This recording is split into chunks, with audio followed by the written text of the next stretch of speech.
Starting off another fighting game franchise on this channel with the first Dead or Alive game. In this video I'll be covering two versions, Dead or Alive 1 Ultimate on the Xbox, which is first, then followed by the PlayStation 1 version of the game. It may sound strange to be covering the one titled Ultimate first, but that's because it actually has less content, being based on the earlier, more arcade-accurate Sega Saturn version, containing none of the additions later added to the PS1. Aside from one afternoon playing this port about 10 years ago, I haven't touched the first Dead or Alive game in over 20 years. My aunt got it on the PS1 when she still lived with my grandmother, and since I was there a lot, I got to play it a lot. But when my grandmother got her PS2, it came with Dead or Alive 2, and I stuck with that game for many years, not playing a new game in the series until Dimensions in 2011. And while I have gone back since and played 3 and 4, Dimensions remains the furthest I've gone with this series. I've also not touched the Extreme Beach Volleyball games either. The game's story focuses on the Dead or Alive World Combat Championship, run by the huge corporation Doatech, with a huge cash prize and the title of World Champion on the line.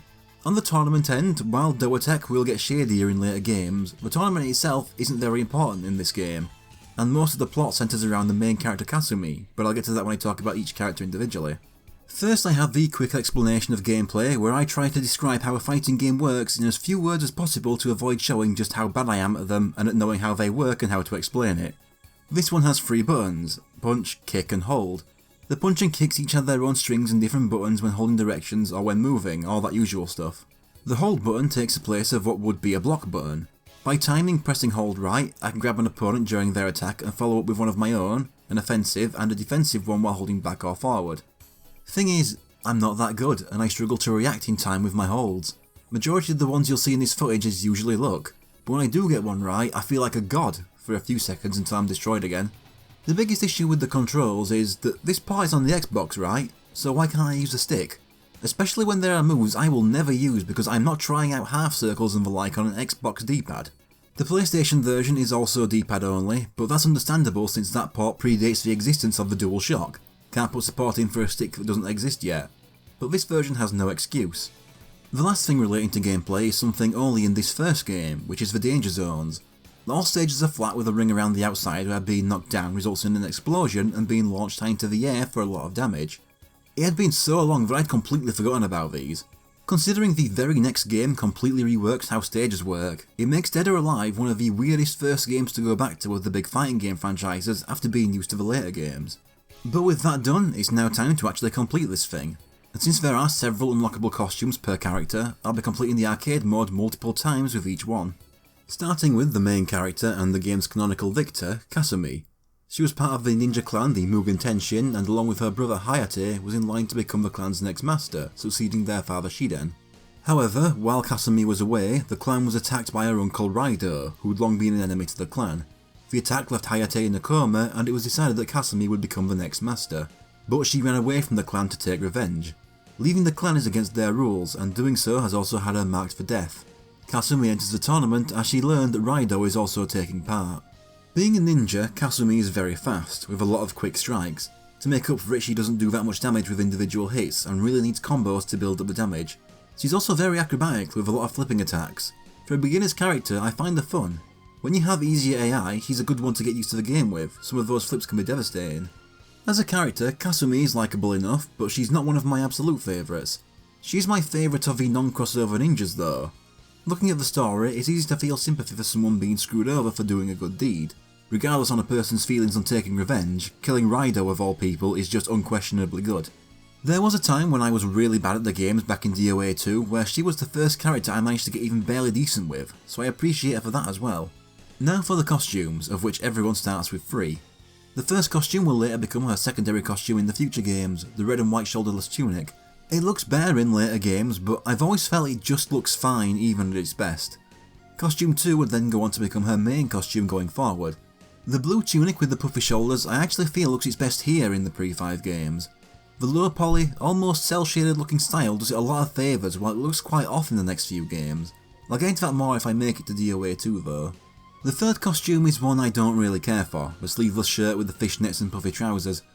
This one is improved by later games adding in more details, but here I just think it looks bland.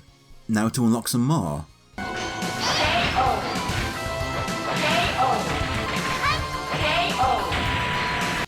I unlock a new costume for every arcade completion until I have them all. The fourth costume is a simple sailor schoolgirl uniform. In this kind of game, it's not surprising to have some of the women wearing this, but I'm also not a huge fan of this one. It doesn't even really work for me as a funny, look at how out of character this is costume either, just a bit boring.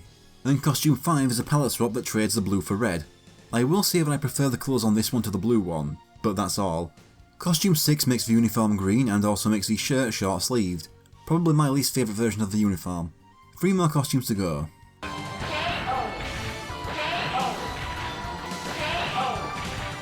For the last 3, since I don't need to complete the game again, I'll show training mode, where we beat up on the training dummy, Toriko.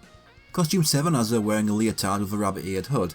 Thing is, with stuff like this and the schoolgirl uniforms, they feel like they could go on any character. They're less memorable to me than something designed to actually fit them. But one thing I do like is that the cherry blossom petals she has are replaced with carrots. That's a nice touch. Costume 8 is some dungaree shorts with a tube top and cap. I don't actually have an issue with giving these characters casual clothes, but it's just that I'm covering Kasumi first, and I'm just not a fan of most of the choices given to her. I should say, some of these costumes change her hair between a braid, ponytail or cut short, but to be honest, in this game I never really noticed. And costume 9 is a palette swap of 8 with blue denim and red cap, but it removes the top completely. I hate when this series gives the women shirtless costumes with another bit of clothing just barely covering nipples. It always looks stupid. Even as a hormonal teenager, I thought it looked stupid. Because the little bits of clothing doing the covering have to be perfectly still while everything else is bouncing around and it never looks good. Like, are they super glued in place to the bodies? They still try even as far as DOA 4 and it never looks good. So with Kasumi out of the way, I think it's best to look at Ninja Gaiden's Ryu Hayabusa next. So this is a bit confusing, as I believe the intent was that Ryu's appearance in this series was set after the NES Ninja Gaiden trilogy, as he's listed as being married to Irene and running an antique shop with her. But after the release of the Xbox Ninja Gaiden game, that new trilogy is now set before Dead or Alive, with the NES trilogy now being set after this series. I think. I'm not sure. Either way, it doesn't affect this game much. It turns out that Hayabusa is the best friend of Kasumi's brother Hayate. Out of nowhere, some shady person hands him an invitation to the Dead or Alive tournament. Soon after, he hears of Hayate's crippling and Kasumi's running away for revenge. He tracks Kasumi to the tournament and instead of trying to force her home, he watches over her. Hayabusa is a tricky one. He's slow, especially for a ninja, and he's much less beginner friendly, but his attacks deal more damage than Kasumi's. He's got this one somersault kick that even up close feels like it doesn't connect more often than it does, and that's why I never learn and keep using it. He's got his Izuna drop in this game, but no way am I pulling that off with an Xbox D-pad. Overall, while I enjoy Hayabusa in later games, I didn't really click with him in this one. A lot of his moves felt awkward and it just seemed like only the basic punch string and his backflip kick got me anywhere. I might have said in one of my Ninja Gaiden videos, but this is the game that introduced me to Hayabusa. I never even knew he had his own game series until I got the internet. He may have been the first character I ever chose to play as in this game, one of 2 possibilities, I can't fully remember. I mean, he's a masked ninja and I adored Mortal Kombat, of course I gravitate to him back then.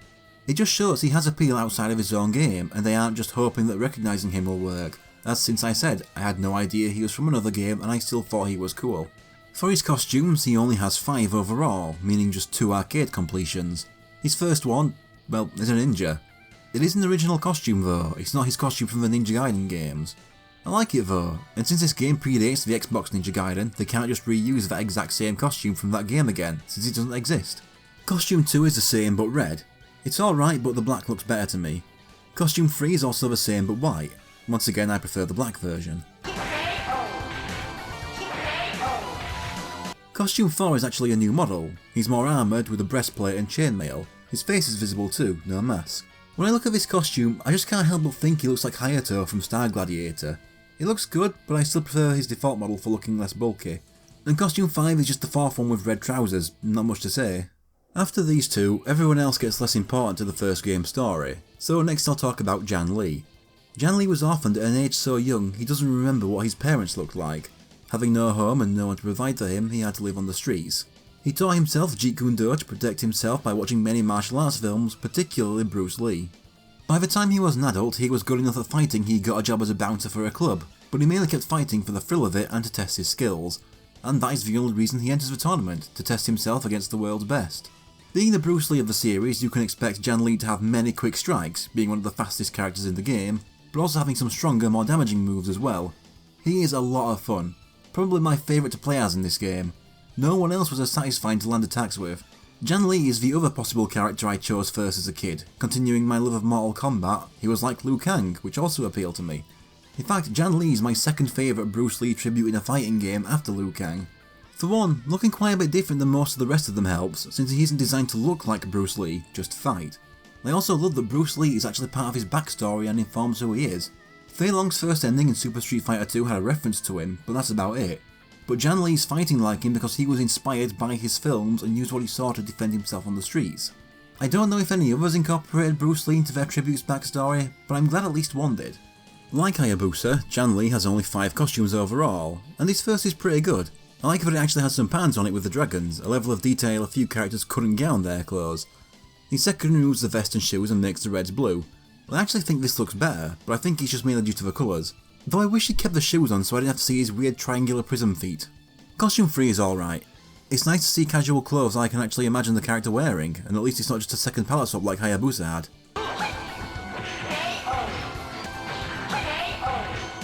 Costume 4 gives him a white suit and glasses.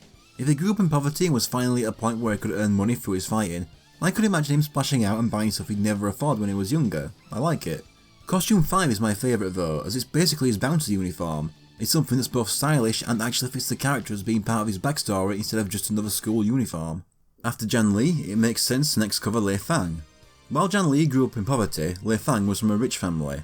At 13 years old, she was once attacked by a group of thugs only to be saved by Janli.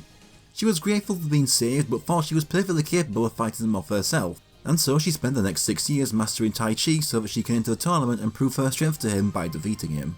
Lei Fang is the most technical character we've looked at so far. Her biggest strength is her holds, so you can tell I'm not going to be very good with her. Add to that her attack animations are slower than I'd like them to be, which means I get smacked out of them a lot or parried, and it makes for a character I wish didn't have so many unlockable costumes I needed to get. Thing is, one time in 2013, I was grinding the figurines in Dead or Alive Dimensions and used her for a long stretch of that, and I managed to really click with her and do very well. But since then I've never managed to be that good with her again. Thing is, it did affect my liking for the character for a while. It's frustrating when one character you're just not good at is always the one that AI slaps you around the room with. I'd say about 80% of my survival mode runs across the series have been lost to her alone. Especially irritating in DOA 2 when you go in for the 50 wins for that one item and she'd always show up on 49 wins to deny me at the last moment. But as a character, she's alright. I just didn't find the 4 straight games of trying to impress Janli all that interesting though. As for costumes, first gives us this green vest with baggy white trousers, and like Janli's costumes, there's actual patterns on them. It's fine. The second one is a palette swap, making the vest white and trousers yellow. I prefer the colours of the first one. The third costume is more casual clothes, and this is one of the better ones I'd say, something you could actually see the character wearing in their real life.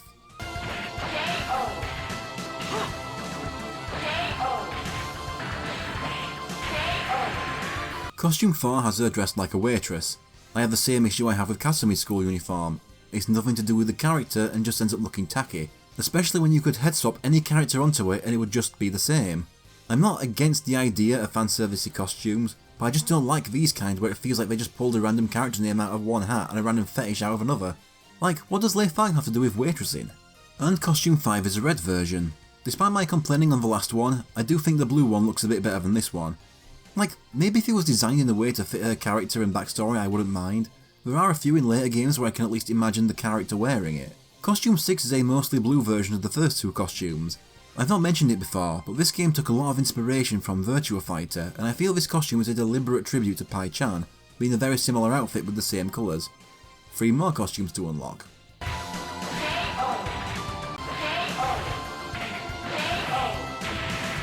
Costume 7 has her in a crop top with torn jeans. Yeah, it's the 90s, I could see her wearing this. Costume 8 is just a bikini. See what I said about the maid costumes, cover the head and this could be almost anyone. And Costume 9 is just a black version. She's tied with Kasumi for the most costumes in the game. That's half of the default cast down, so next is Genfu.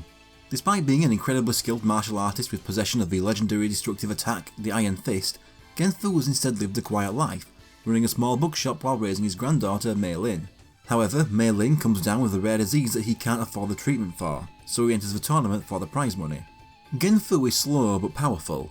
Instead of fast strings, single powerful strikes do him well, especially since his strings being so slow makes them easily interrupted. He also has good holds and throws, but once again, that doesn't do my untalented ass any good. Genfu is the character where my feelings on playing as him have the most extreme changes depending on how well I'm doing. If I'm doing well, I'm having a blast. Despite the speed, everything just flows really well and it feels like I'm destroying these people with no trouble. But then I get the times where the AI knows to interrupt and parry literally everything and it's just a miserable experience. Genfu is a character I've grown to appreciate a lot since I was a kid. At first, he was my least favourite character of the original cast. He gave me more trouble than even Lei Fang did back then, and I wasn't as into the story so I had no idea what was going on with him. So I wrote him off as a boring old dude. But years later, learning more about the story, he's become a lot more likeable. I'm honestly surprised that the subplot regarding his granddaughter actually gets resolved eventually. It's always a bit cruel when they give a minor character life or death stakes that hinge on a tournament win that they're never gonna get because they're not the main character.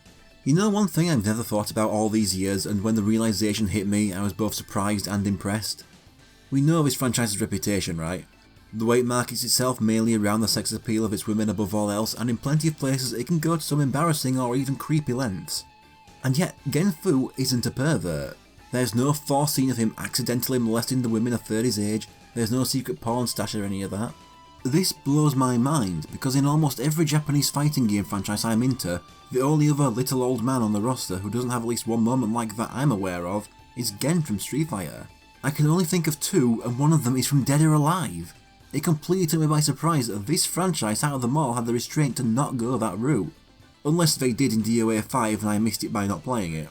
Funnily enough, while I haven't played DOA 5 or 6, I still kept up with the roster just out of interest. And I remember when Vanilla DOA 5 released and a character I quite liked didn't make the base roster for the first time since their debut, I was thinking, well, they could have left out Genfu instead, I wouldn't mind that.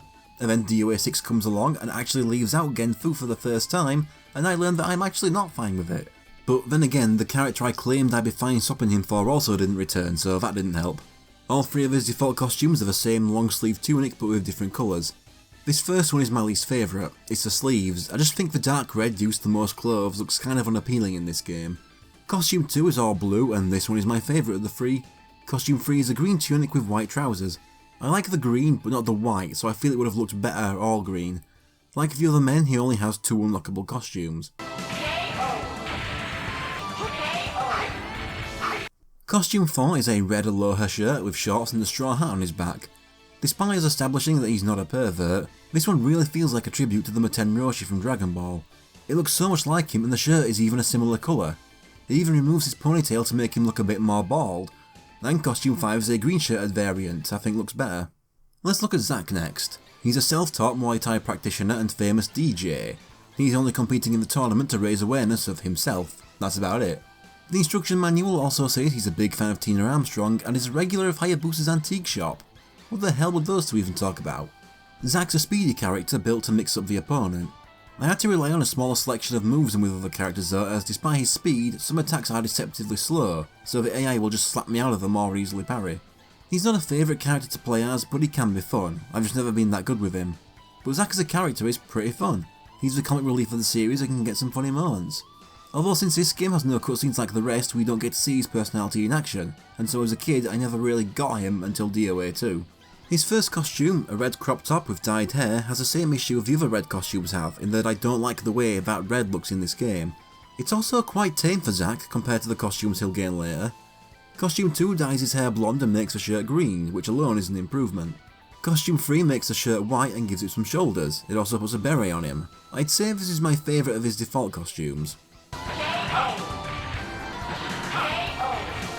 Costume 4 is a famous one. It's his alien costume, or the Metal Teletubby as Child Me called it. Zack can get some pretty outlandish outfits, and this was always a favourite of mine. But I never knew it was in this game since I never beat it as Zack as a kid, so I mainly know it from the second. And Costume 5 is a gold version, but I've always felt the silver one looks better. Next character is Bayman. Bayman not being his real name, he was once in the Russian military and became one of their best. After his discharge he used his skills to become a professional assassin, something he enjoyed very much. The more high ranking the kill, the more satisfying. Bayman enters the tournament assigned to kill Fame Douglas, the chairman of Doatech. The identity of Bayman's client wouldn't be revealed until the next game, however. Bayman is the game's grappler, specialising in holds far better than anyone else. He's also quite powerful as well, but to make up for it he doesn't have many strings. But that's fine, as he has singular attacks that do the job.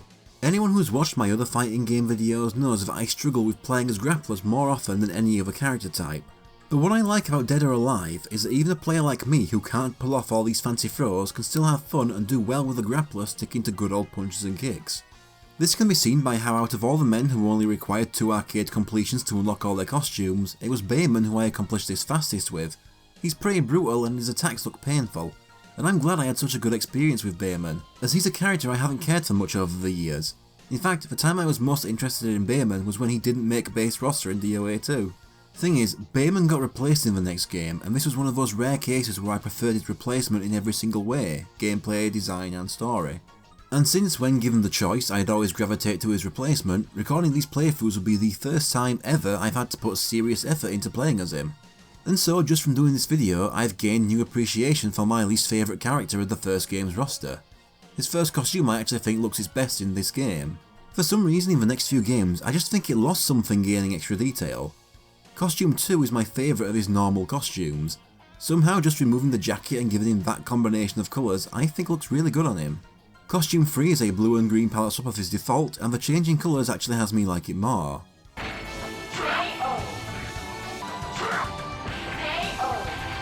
For some reason, costume 4 is a scuba suit. This is like Zack's alien costume, so ridiculous I can't help but love it. But costume 5, the gold version of it, just doesn't work for me. I think it just looks ugly. That just leaves the last of the default playable cast, Tina Armstrong, daughter of the famous wrestler Bass Armstrong. Is that how you pronounce it? I've never heard his name spoken in English before actually. Yeah, it's Bass, not Bass. Daughter of the famous wrestler Bass Armstrong, who has raised her since the age of 6 to be a wrestler since the death of her mother. Despite having been wrestling for 16 years and being incredibly skilled even by her early teens, she has ambitions far beyond wrestling. Entering under the guise of pleasing Bass by winning with the skills he taught her, Tina actually plans to use the tournament to help her get discovered by Hollywood to fulfill her ambitions of becoming a star. Being a wrestler, Tina is another grappler, being the slowest woman in the game but with the strength and plenty of throws to make up for it. So you know how I said DOA makes things easy for players who can't pull off a grappler's throws? Well, DOA 1 Tina is the exception. I've been able to play as her in later games, but I struggled in this one. A lot of the time, especially in later matches, I'd just get interrupted in most of my attacks and destroyed. She was just too slow for me. As a character, I like Tina, though she is a character I tend to forget about a lot, overshadowed by her father. But when I do remember her, I enjoy her story with her ever-increasing ambitions. She's also the character who tends to make some of the more fanservice-y costumes work thanks to her confident and playful personality. It's more believable for a confident wrestler who'd be used to playing a character to be wearing a leather suit and cat ears than it is for most of the maid costumes and school uniforms other characters have. I guess this is the point I may as well talk about that aspect of Dead or Alive. I don't feel very comfortable talking about it, but I think not addressing it would just look ridiculous. I saved it for Tina because she was the character I was made aware of it through. That's mainly because before we even played it for the first time, my aunt, whose copy it was, kept going on about how this game had Tina and her bouncing boobs.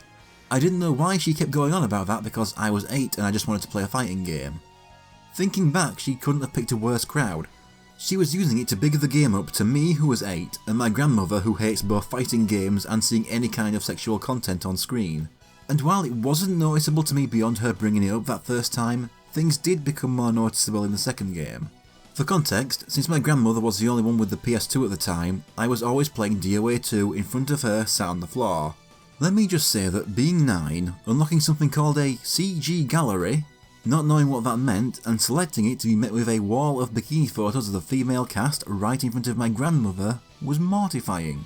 Thing is, this part of the series has always made it hard to talk to people about it. You can't even say, I just like playing the games and the characters are cool and the soundtracks are amazing, because the publisher themselves ran an ad campaign mocking that idea for DOA 3. Let me put it this way, I've never had to say, I've been playing these games since I was too young to know what boobs were, to clarify liking Mortal Kombat, or Tekken, or Soul Calibur. And that need to sell sex is why this channel is unlikely to continue this series past Dimensions if it reaches that point. Because for DOA 5, I have the option of seeing a vast majority of content visible but locked behind paywalls which will drive me up the wall even if I wouldn't use most of it, or spending several hundreds of pounds to unlock them all. I chose to not engage, and so I am unlikely to play DOA 5 and 6 unless at some point down the line they release a complete edition. No Games DLC is worth a combined £1,000. But with that part out of the way, let's look at Tina's costumes. Red sports bra with spandex trousers for costume 1, standard costume for a wrestler, suits her well. Costume 2 swaps for shorts and makes it all blue, and I like it more than the first. Costume 3 is back to trousers with a lighter blue and yellow knee pads, but I don't like the shade of blue on this costume.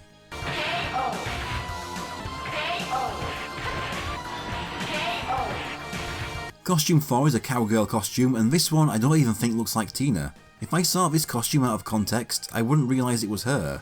It's the simple graphics making her face less defined, combined with the tan and the brown hair which becomes blonde in later games. But aside from that, I also like the combination of colours on her clothes. It's that ugly red again. Costume 5 is a cream and black palette swap that I feel looks a lot better. Costume 6 is what I was talking about earlier. The bodysuit with cat ears and a tail is something I feel is completely in character for Tifa. That's wrong. Definitely not in character for Tifa, but it's for Tina. This is also the only costume that makes her blonde, which she'll be from 2 onwards. Costume 7 removes the tights and makes it all red. Once again, I don't like it because this game makes most reds look ugly. And that's the default 8 all completed with all their costumes unlocked.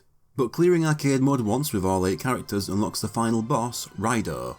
Raido is the older brother of the Mugen Tenshin's master ninja, Shiden, which makes him Kasumi and Hayate's uncle. Their father Barai was the previous master and trained them both, but while Shiden's went well, Raido was a brutal fighter who'd fight with intent to kill and horribly injured most of his sparring partners. This brutality led to Barai to name Shiden the next master of the clan instead, teaching only Shiden the clan's hidden technique. Raido never spoke to his father again and secretly left the clan. During his travels he somehow gained the power to copy others' techniques just by observing them. With his new powers he returned to the Mugen Tenshin twice. The first time he returned to rape his brother's wife, Ayame, who he'd always lusted after, cementing him as an enemy of the clan. The second time was 16 years later to face his nephew Hayate to copy the clan's technique, the Torn Sky Blast, resulting in Hayate's coma. Whether or not he has officially entered the tournament, he has access to many new fighters to copy the techniques of while acting as famed Douglas's bodyguard. As for gameplay, with Raido's story including the ability to copy others' techniques, it's not surprising that he's in the genre of fighting game boss who has a moveset made out of the rest of the casts. Being from the Mugen Tenshin, having the same moves as Kasumi already makes sense, and people like Tina are already famous, so being able to observe them isn't very difficult. But since he's at the tournament, he now has access to every skill every competitor is seen using. This makes for a very fun character you can wreck the computer with. This was actually my first time playing as DOA 1 Raido since I never unlocked him as a kid. Raido's a bastard. Later games will have literal demons and genetically engineered killing machines as bosses, but Raido is still probably the biggest arsehole. Since there was no story mode in later games, I didn't know anything about him until I looked into him years later. That part about his sister-in-law is something I never knew as a kid. But yeah, you hear that of all fighting games, Dead or Alive has a rape in its backstory, and just about anyone's first reaction would be, oh no no no no.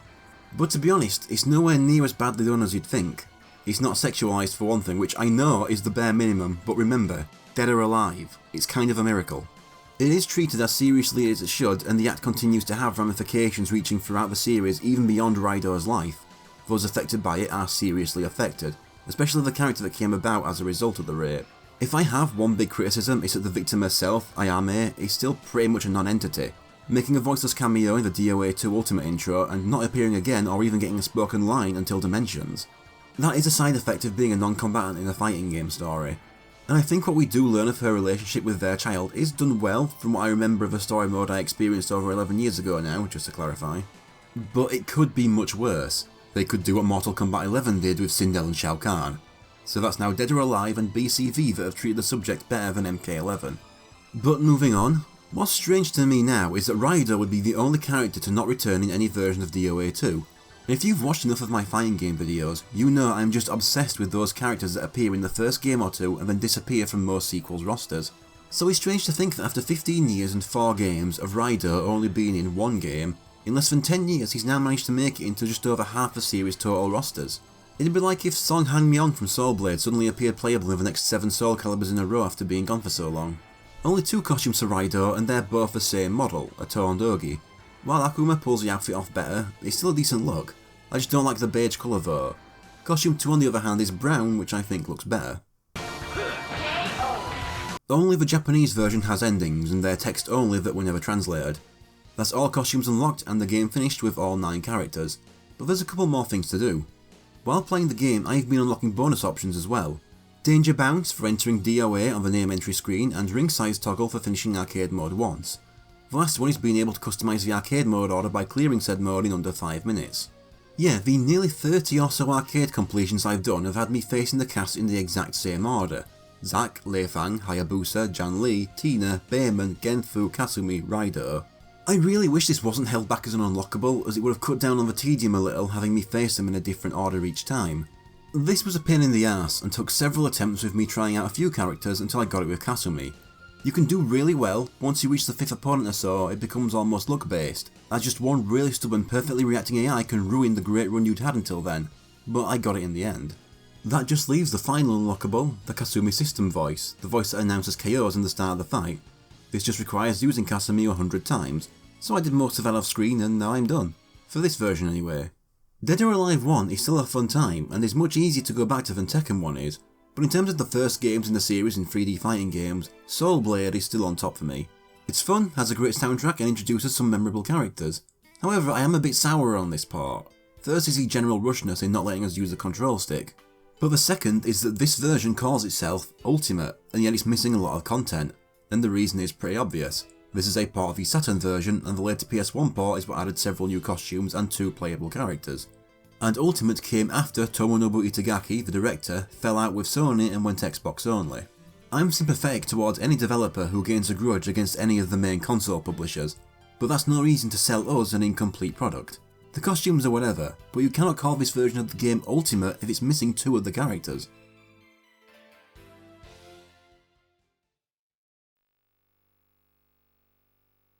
So let's have a look at that version. This is how I was introduced to this series. First up, the CG intro is changed, it includes our 2 new characters and moves things around and adds new things, but the music is still the same. In terms of visuals, the character select screen was completely redone with new renders for the characters' faces. Every single character has a new stage, with the highlight to me being Tina's indoor stadium, much more fitting than in the middle of some random highway. Most of the characters' themes were changed completely as well, with Kasumi, Hayabusa, Tina and Raido keeping their originals. I honestly could not tell you which soundtrack I prefer overall. A new command mode was added to training, in which you have to perform every move in a character's move list to unlock extra voice clips of them. All I have to say is that Hayabusa's drop was a fucking nightmare to do with a PS1 D-pad. Yeah, I'm still limited to it, but as I said earlier, this part predates the DualShock, so there wasn't much they could do. And another minor thing, Hayabusa and Lei Fang were swapped in the arcade mode order for some reason, and Genfu was moved to between Janli and Tina. So next I'll go over the new costumes. Characters have also had their costume orders changed around too, so bear with me here. Kasumi starts with the same 3. Costume 4 is now an all-black version of the fishnet outfit that I think looks better than the original red and white. Her new costume 7 is a navy version of the school uniform, replacing the green one entirely. I prefer these colours over the white shirted ones.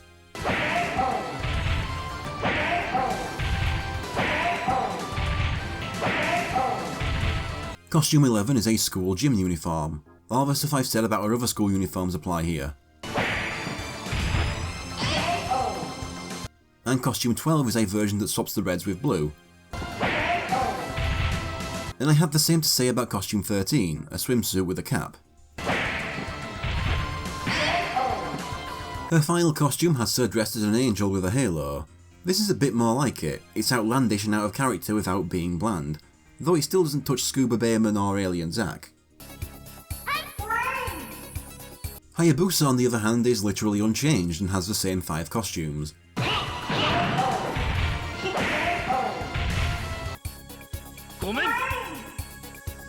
The same goes for Janli's costumes.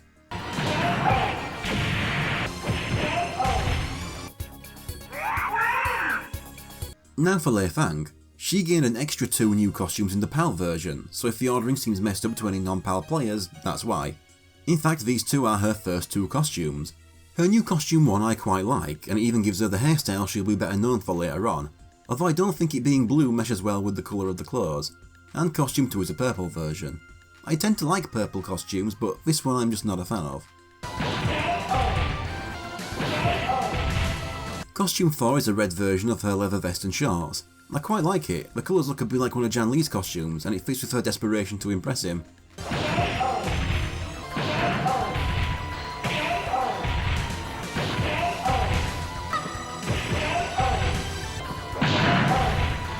Costume 11 is just a swimsuit. Next. Costume 12 is a red long-sleeve cheapao. This is very close to what her main outfit going forward will become, so seeing it with sleeves looks a bit weird. Costume 13 removes those sleeves but makes it blue. Costume 14 is another generic fetish one that dresses her like a nurse. And costume 15 is barely any different, they just put some tights on her. And finally, costume 16 is apparently a pixie from the Monster Rancher games. I wouldn't know, I'd never played them, I only watched a few anime episodes over 2 decades ago. But DOA 2 had a little crossover cameo, so it's not too surprising. Giving its nature as a little wink to another of Tecmo's franchises, I'm fine with this. Yes, sir! If you're outside of PAL territory and you're a Genfu fan, you're out of luck, as we got 2 new costumes for him that you didn't. His new costume 1 is my favourite Genfu costume ever. The clothes, the blue and gold, the hat. I think he's just perfect. If this costume is in the game, I always use it. His new costume 2 is a red version that doesn't look as good.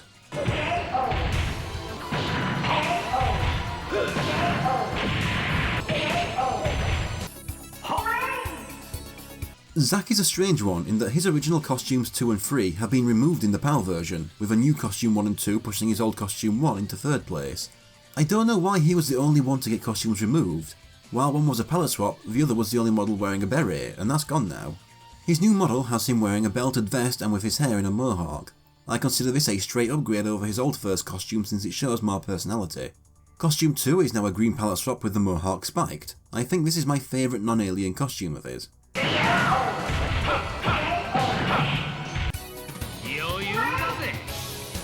Bayman gains a new costume 3, which once again is PAL only.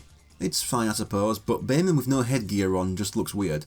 The beret for me has always been a big part of his silhouette, and when I see his hair, it doesn't look right to me. Like, that could be anyone.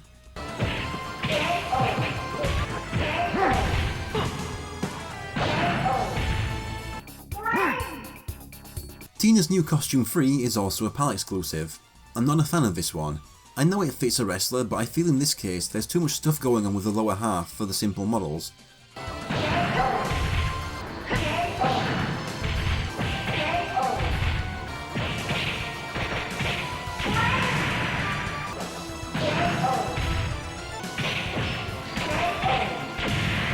Costume 9 has her as a cave woman with a tan.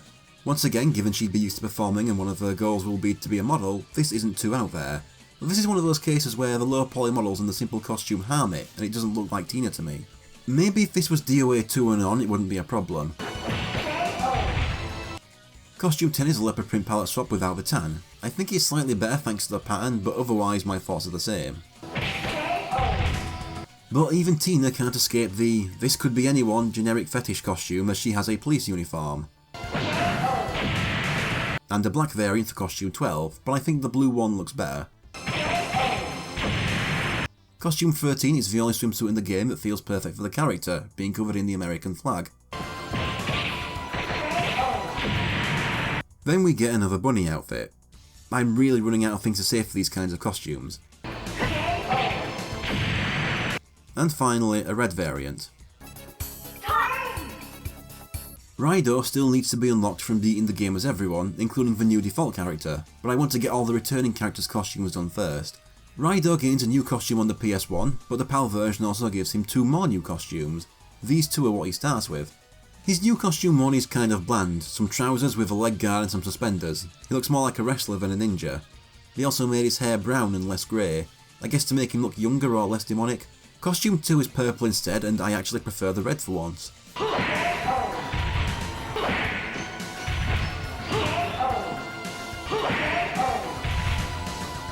And his costume 5 is the best one, a black palette swap of his Dogi. I just think this colour looks the best on him. But now for those new characters, starting with the one playable by default, Bass Armstrong. Tina's father and the undisputed world champion, he spent his life since his wife's death training Tina to follow in his footsteps.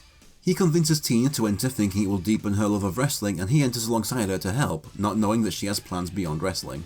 Bass is the game's big, strong, slow grappler, but once again the perks of being a DOA grappler still apply. However, after years of playing DOA 2 and on Bass, coming back to the original version just doesn't do it for me. I'm so used to him from the next game forward that I feel like I'm playing an incomplete version of him. In fact, I remember not playing as him much back when this was the only game I knew. But when the game started getting story modes next time, Bass quickly became one of my favourite characters, one of 3 contenders for my absolute favourite, which changes depending on my mood. Dickhead dad who's way too obsessed with his adult daughter would normally be a character I hate, but Bass is just so over the top and funny. Being voiced by the late Daisuke Gori is also one way to make a comedic character instantly likeable. It does help that the games are on Tina's side when it comes to him pushing his desires for her career over her own, as he repeatedly canonically defeats him in most games. Bass has 5 costumes in most versions, all the same outfit with different colours. The PAL version adds an extra costume, and I'm glad for it, as this costume is boring, just a vest and trunks with a bandana. Bass is gonna get much better wrestler costumes as the series goes on. Costume 1 is red and black. Costume 2 is blue and red. I don't care for either set of colours. Costume 3 is the PAL exclusive one. You'll recognise this one for being his main outfit in most versions of DOA 2, and it's my favourite Bass outfit. The sunglasses, chains and spikes show off so much more personality than his default outfit.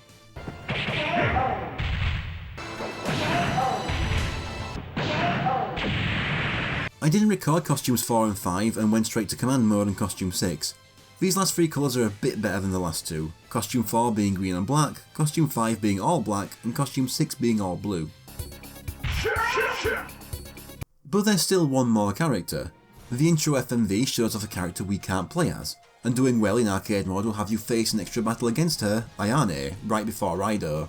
To play as her, you must unlock every costume for the other 10 characters in the game, including Raido. Speaking of Raido, Ayane was conceived from his rape of Ayame, making her both Kasumi's cousin and half-sister. After being born, Ayame and Shiden gave her to one of the clan's sect leaders, Genra, to raise, and so she grew up an outcast from the rest of the clan, but also being good friends with Kasumi, neither knowing they were related. She also grew close to her half-brother Hayate when Genra had her help him with his duties as next in line for master. Eventually, Ayame told her the truth of her parentage. She became incredibly bitter and determined to train herself to be above any other ninja in the clan, to prove herself against those that outcast her. She especially became bitter towards Kasumi, who was always the princess of the clan, and their friendship fell apart with Kasumi not knowing the reason. Ayane was present for Raido's attack on the village and Hayate's defeat. She was the one who told Kasumi what happened when she returned, prompting her to abandon the clan for revenge. Ayane would then be the one tasked with killing Kasumi for her desertion, and she managed to get herself a tournament invite with the intent to also kill Raido. Ayane is as fast as Kasumi and a bit stronger, but is less beginner friendly. What makes her stand out is having a separate stance with her back turned to the opponent, which opens up several new moves. She's a fun one, being a bit more difficult to use isn't much of a problem for me, as the moves I just used from memory that were still around this far back were good enough. This is actually the first time for me seeing Ayane in the first game. I always skipped the intro as a kid and never discovered her, so I was introduced through DOA 2 where she's a default character. It was only after reading the cheats section of the magazine later that I saw she was hidden, but by that point my aunt no longer had this game, so I couldn't check it out for myself. So seeing this character I always associated with the DOA 2 newcomers in the previous game is actually kind of strange. Imagine if, for example, it turned out Killick from Soul Calibur was actually a secret character in Soul Blade and you never knew or saw it until now. Or if Eddie Gordo was hidden in Tekken 2 all along, that kind of strange. As a kid, I wasn't a fan of Ayane. I had no idea what these characters' backstories were, so all I had was the DOA 2 story mode. And all I saw was her being an arsehole to Kasumi with no context, and maybe she murdered Helena's mother? Now that I know what's going on, I appreciate the character a lot more, and her bitterness towards Kasumi makes sense. While I still prefer Kasumi a bit, I do think Ayane is a more interesting character, especially with what else happens with her as the series continues. She's definitely more interesting than the next ninja the series introduces, but that's for a later game. And while I'm at it, she's one of the earliest examples I can remember of seeing a Japanese name and having no idea how to pronounce it, since it's never said out loud in DOA 2's English dub. So for years, she was Ayane to me.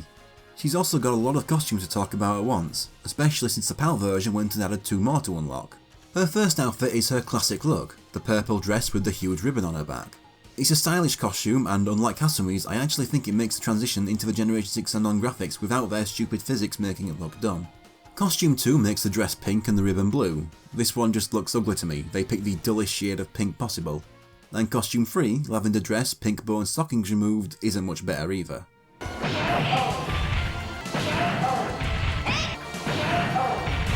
Costume 4 is a PAL exclusive, a green jacket and purple skirt. Once again, more stylish than most of Kasumi's casual costumes. Costume 5 swaps the jacket for a crop top and suspenders. It's whatever, not much to say. Costume 6 and we can't escape the school uniforms. Why would a Japanese ninja living in a hidden village have a Western school uniform?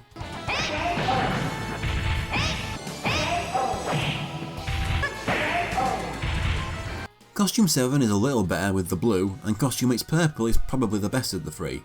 Costume 9 is a new model, a leotard with a skirt.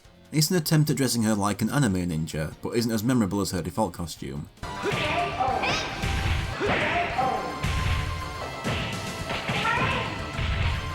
Costume 10 is a pinker palette swap that looks a bit worse, and Costume 11 is an all black one which is probably the best of the three. Then for Costume 12 we get the generic bikinis. I will give them credit and say that keeping her ribbon on at least personalises it for her, which no one else got, but it's not much.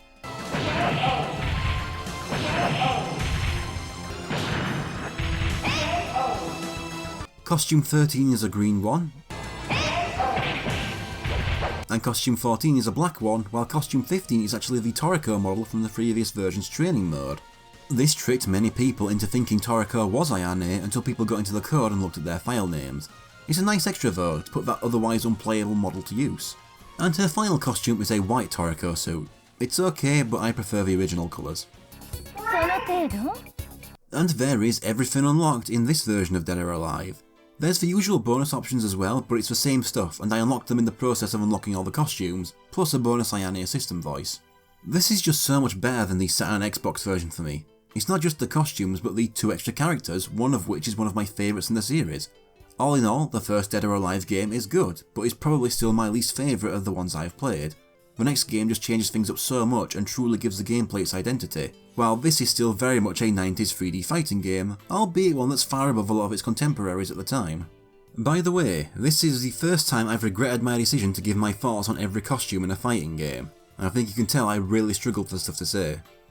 One more thing putting in at the last second, there's one more version of the game, the arcade exclusive Dead or Alive++, which I hear is a bridge between the gameplay of the first 2 games.